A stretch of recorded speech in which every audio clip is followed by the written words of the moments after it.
நிகரற்ற அன்புடையோனுமாகிய எல்லாம் வல்ல ஏக இறைவனின் திருப்பெயர் போற்றி தொடங்குகிறேன். அதாயி கல்வி குழுமம் நடத்தும் மார்க்க கல்வியுடன் உலக கல்வியையும் கற்று முடித்த 200 அதாயி இளம் பட்டதாரி ஆலிமாக்களுக்கு படிப்பு நிறைவு சான்றிதழ் வழங்கும் இந்த விழாவில் தலைமையேற்று அமர்ந்திருக்கிற அல்லாமா அல்ஹாஃபில் அஷ்-ஷைக் அலா உஸ்தாத் AM முகமது நிசார் ஃபாசில் ஜமாலி அவர்களே, இந்த நிகழ்வில் பங்கேற்று சிறப்பிக்க இருக்கின்ற சங்கைக்குரிய ஆலிம் பெருமக்களே, பல்வேறு அரசியல் கட்சிகள் அமைப்புகளை சார்ந்த தலைவர் பெருமக்களே, சட்டமன்ற நாடாளுமன்ற உறுப்பினர்களே, மாணவ செல்வங்களே, அனைவருக்கும் என்னுடைய அன்பான சலாத்தை தெரிவித்துக் கொள்கிறேன். அஸ்ஸலாமு அலைக்கும் வரஹ்மத்துல்லாஹி பரக்காத்து.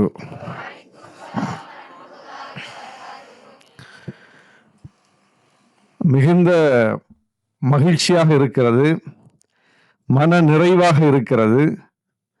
இப்படிப்பட்ட தோற்றத்தில் உங்களை மியூசிக் அகாடமியில் பார்ப்பதற்கு மிகுந்த மகிழ்ச்சியாக இருக்கிறது.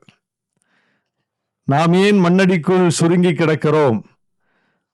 மயிலாப்பூரும் நம் மண்தானே. மயிலாப்பூர் என்றால் மேட்டுக்குடிகள் வாழும் இடம்.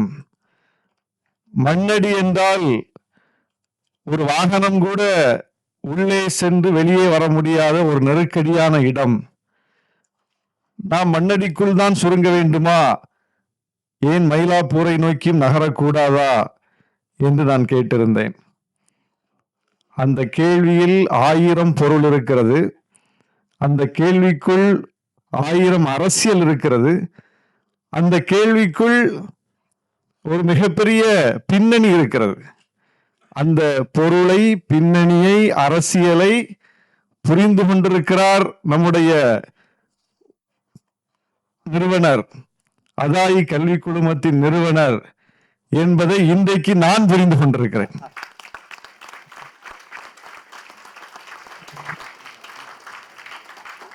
இது ஒரு சாதாரண நிகழ்வு அல்ல. மியூசிக் அகாடமிக்கு என்று ஒரு வரலாறு உண்டு. மியூசிக் அகாடமியை நிறுவியவர்களிலும் ஒருவர் இஸ்லாமிய சமூகத்தை சார்ந்தவர். அப்படிப்பட்ட நிலையில் இந்த அவையில் நீங்களெல்லாம் வந்து உங்களுக்கான படிப்பு நிறைவு சான்றிதழை பெறுவது என்பது, இந்த இடத்தில் வந்து நாம் அமர்வது என்பது மிக முக்கியமான ஒரு அரசியல். நாம் எந்த மேடையில் ஏற வேண்டும், எந்த அவைக்கு செல்ல வேண்டும் என்பதை யாரோ தீர்மானிப்பதை விட நாமே தீர்மானிக்க வேண்டும் என்பது இருக்கிற அரசியல். எல்லா அவையும் நமக்கானதுதான், எல்லா மேடையும் நமக்கானதுதான், எல்லாம் பொது பங்கேற்பு மேடைகள். நீ இங்கே வரக்கூடாது என்று அவர்கள் சொன்னால் அங்கே நான் வருவேன் என்று சொல்வதுதான் அரசியல். நீ என்னை தொடக்கூடாது என்று சொன்னால் உன்னை தொடும் என்பது அரசியல். வரக்கூடாது, தொடக்கூடாது, ஓரமாய் நில், ஒதுங்கி நில் என்று சொன்னால் நம்மை ஒதுக்க பார்ப்பார்கள், ஓரங்கட்ட பார்ப்பார்கள். மெயின் ஸ்ட்ரீம் என்கிற மைய நீரோட்டத்தை நோக்கி நகருவதுதான் நம்முடைய அரசியல். அதை மாணவ செல்வங்களுக்கு நாம் புரிய வைக்க வேண்டும்.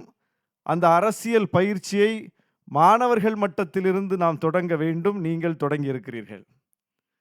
இந்த இளம் பிள்ளைகளுக்கு நீங்கள் என்ன அரசியலை புரிய வைக்க வேண்டுமோ அந்த அரசியலை புரிய வைத்திருக்கிறீர்கள். இப்படி வெளியே ஒரு பெருங்கூட்டம் இருக்கிறது, இளம் கூட்டம். அவர்களுக்கெல்லாம் இந்த அரசியலை நாம் புரிய வைத்திருந்தால் இன்னைக்கு இப்படி ஒரு சிக்கலை தமிழ்நாடு சந்தித்திருக்காது. இன்றைக்கு வெளியே ஒரு அரசியல் பேசப்படுகிறது அல்லவா? அந்த அரசியலை சரியாக விளங்கிக் கொள்ளக்கூடிய தலைமுறையாக நம்முடைய தலைமுறை வார்க்கப்பட்டிருந்தால் இந்த நெருக்கடி நமக்கு வந்திருக்காது. நீங்கள் ஒவ்வொருவரும் மாபெரும் ஆளுமைகள். உங்களைப் போலவே ஒவ்வொரு ஆண்டும் ஒவ்வொரு கல்விக்கூடத்திலிருந்தும் லட்சோப லட்சம் பிள்ளைகள் படித்து வெளியேறுகிறார்கள். லட்சோப லட்சம் பேர் ஒவ்வொரு கல்விக்கூடத்தில் இருந்தும் வெளியேறும் போது, கற்றவர்கள் வெளியேறும் போது இந்த சமூகத்தில் மிகப்பெரிய மாற்றம் வந்திருக்க வேண்டுமே, ஒரு ரெவல்யூஷன் என்கிற புரட்சி வந்திருக்க வேண்டுமே. கற்றோரும் கல்லாதவரும் சமமில்லை என்று இஸ்லாம் சொல்லுகிறது. சமத்துவம் பேசக்கூடிய இஸ்லாம் ஒரே ஒரு விஷயத்துல நோ காம்ப்ரமைஸ். கற்றவரும் கல்லாதவரும் சமம் இல்லை. அவர் வேற, இவர் வேற. கற்றவர் என்பவர் வேற. அப்ப கல்விக்கு அவ்வளவு முக்கியத்துவத்தை கொடுக்கிறது மார்க்கம். அப்படி ஏற்றி போற்றி சொல்லப்படுகிற கல்வியை கற்று லட்சோப லட்சம் பேர் ஆண்டுதோறும் ஒவ்வொரு கல்விக்கூடத்திலிருந்தும் வெளியேறும் போது இந்த சமூகத்தில் மிகப்பெரிய ஒரு மாற்றம் வந்திருக்க வேண்டுமே. படித்தவர்கள் பெருகி இருக்கிறார்கள், ஆனால் சமூகத்தில் பிரச்சனைகள் அதிகரிக்கிறது.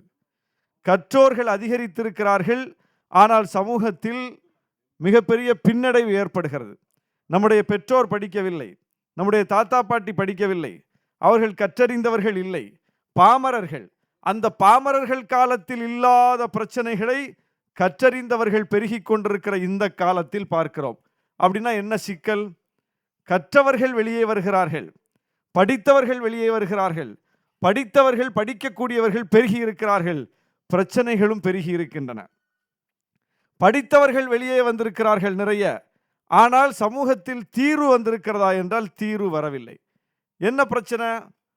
படித்து வெளியே வருகிறார்கள், ஒவ்வொருவரும் படித்தவர்களாக வெளியே வருகிறார்கள், ஆனால் அறிவார்ந்த ஆளுமைகளாக வெளியே வருகிறார்களா என்றால் கேள்விக்குறி. படித்து பட்டம் பெற்றவர்களாக வெளியே வருகிறார்கள், ஆனால் துறை சார்ந்த எக்ஸ்பர்ட்ஸ் வெளியே வருகிறார்களா என்றால் கேள்விக்குறி. இங்கே நாம் படித்து கூட்டம் கூட்டமாக வெளியே வரக்கூடிய கூட்டத்தை உருவாக்கப் போகிறோமா, அல்லது அறிவார்ந்த துறை சார்ந்த எக்ஸ்பர்ட்ஸ் என்று சொல்லக்கூடிய ஆளுமைகளை உருவாக்கப் போகிறோமா என்பதுதான் கேள்வி.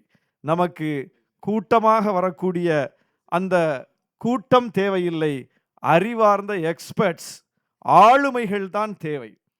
அப்படி அதாயி கல்வி குழுமம் உருவாக்கக்கூடிய ஆளுமைகள் நீங்கள். உங்களை எல்லா கல்வி வளாகத்திலிருந்தும் கூட்டமாக வெளியேறுகிற அந்த சராசரி கூட்டமாக நான் பார்க்கவில்லை. நீங்கள் ஒவ்வொருவரும் ஆளுமைகளாக வந்திருக்கிறீர்கள். அதுதான் முக்கியமானது. நமக்கு இன்றைக்கு அதுதான் தேவை. அப்படி ஆளுமைகளாக நாம் வரும்போது பிரச்சனைகளுக்கு தீர்வு கிடைக்கும். நாம் நினைக்கிற நல்ல மாற்றத்தை இந்த சமூகத்தில் ஏற்படுத்த முடியும். பொது சமூகத்திற்கு நாம் செயலாற்ற முடியும்.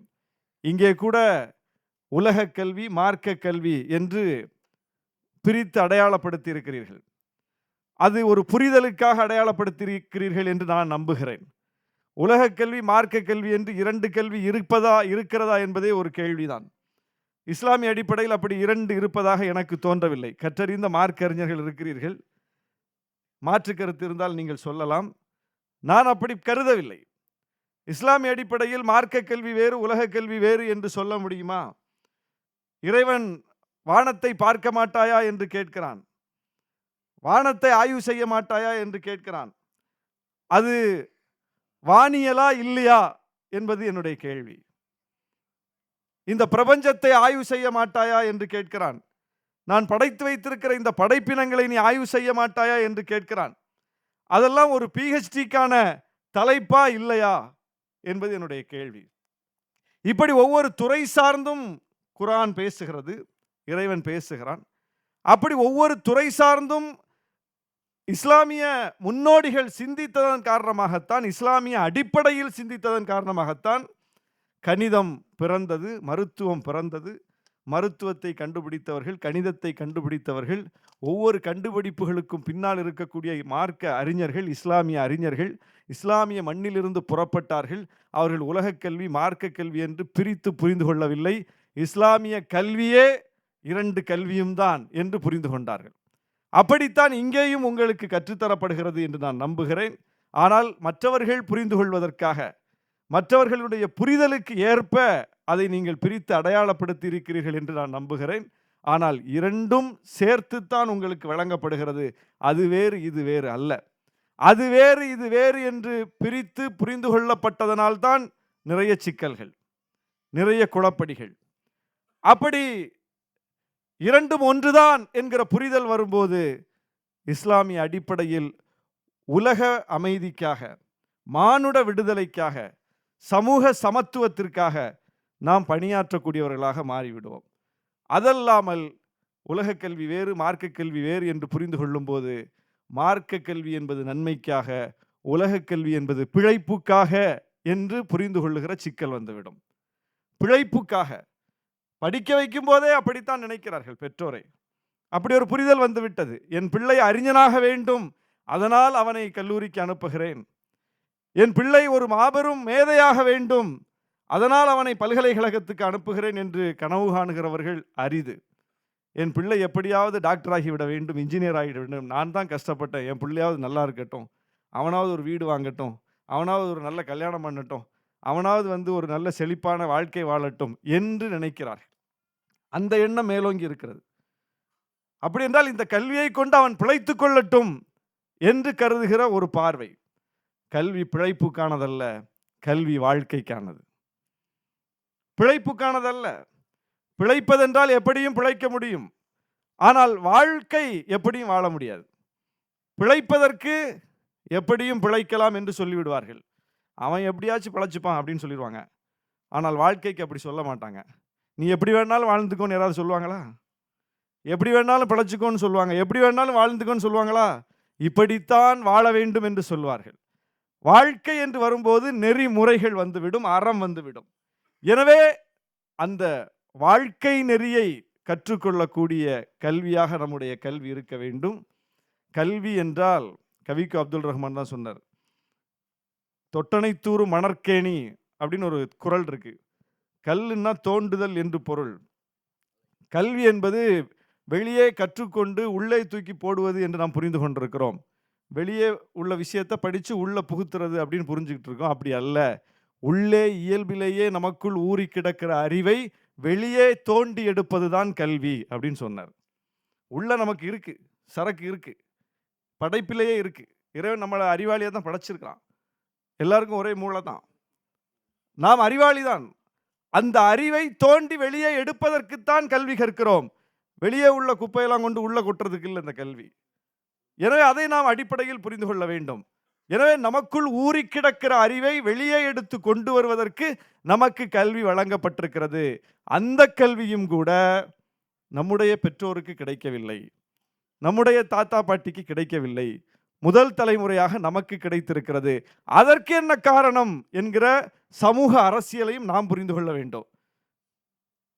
நமக்கு அறிவு இருக்கு அப்படின்னா நம்ம பெற்றோருக்கு அறிவு இருக்குன்னு அர்த்தம்.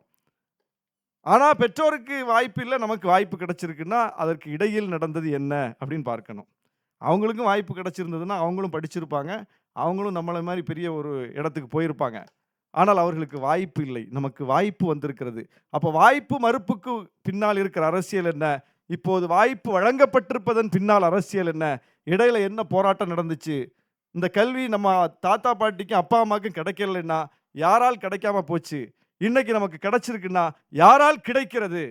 அந்த புரிதல் நமக்கு வேணும்.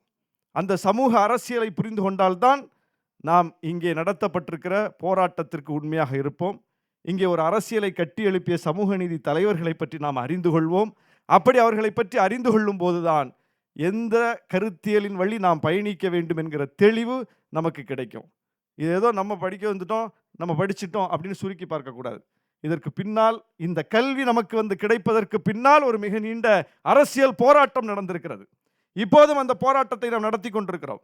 இப்போதும் இந்த கல்வி நம் பிள்ளைகளுக்கு வந்துவிடக் கூடாது என்பதற்காக எத்தனையோ சதி வலைகள் சுற்றி சுற்றி பின்னப்படுகின்றன.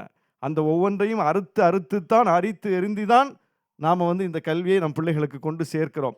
எனவே இந்த போராட்டம், இதற்கு பின்னால் இருக்கிற அரசியல், இதையெல்லாம் புரிந்து கொள்ளக்கூடிய மாணவ செல்வங்களாக நீங்கள் மாற வேண்டும். கல்வியும் அரசியலும் வேறு வேறு அல்ல. கல்வியை நமக்கு கிடைக்காமல் செய்வதற்கு பின்னால் ஒரு அரசியல் இருக்கிறது, கல்வியை நமக்கு கிடைக்க செய்வதற்கு பின்னால் ஒரு அரசியல் இருக்கிறது. ரெண்டுமே அரசியல் தான். நீட் தேர்வு திணிப்புக்கு பின்னால் ஒரு அரசியல் இருக்கிறது, நீட் விலக்கு போராட்டத்துக்கு பின்னால் ஒரு அரசியல் இருக்கிறது. இரண்டுமே அரசியல், ரெண்டுமே கல்வி தான். ஆனால் ரெண்டுக்கு பின்னால் ரெண்டு அரசியல் இருக்கு. இது விளங்கணும் மாணவர்களுக்கு. எனவேதான் இந்த அரசியலை புரிந்து கொண்டு, கல்வியும் அரசியலும் வேறல்ல என்பதை புரிந்து கொண்டு, கல்வி அரசியல் வேற இல்லைங்கிறதுக்கு ஒரு உதாரணம் சொல்றேன். தமிழ்நாட்டில் குலக்கல்வி திட்டத்தை ராஜாஜி கொண்டு வர்றார். அவர் வீட்டுக்கு அனுப்பப்படுகிறார். அந்த இடத்தில் அதே கட்சியிலிருந்து காமராசர் முன்னிறுத்தப்படுகிறார். அவர் ராஜாஜி மூடிய பள்ளிக்கூடங்களை திறக்கிறார். மதிய உணவு திட்டத்தை விரிவுபடுத்துகிறார். ரெண்டுமே ஒரு கட்சிக்குள்ள நடந்த மாற்றம். ஒருவர் கீழிறக்கப்படுகிறார், ஒருவர் மேலே ஏற்றப்படுகிறார். அவர் ஒரு அரசியல்வாதி, இவர் ஒரு அரசியல்வாதி. அவர் கீழிறக்கப்பட்டதற்கு பின்னால் கல்வி இருக்கிறது, இவர் முன்னிறுத்தப்பட்டதற்கு பின்னாலும் கல்வி இருக்கிறது.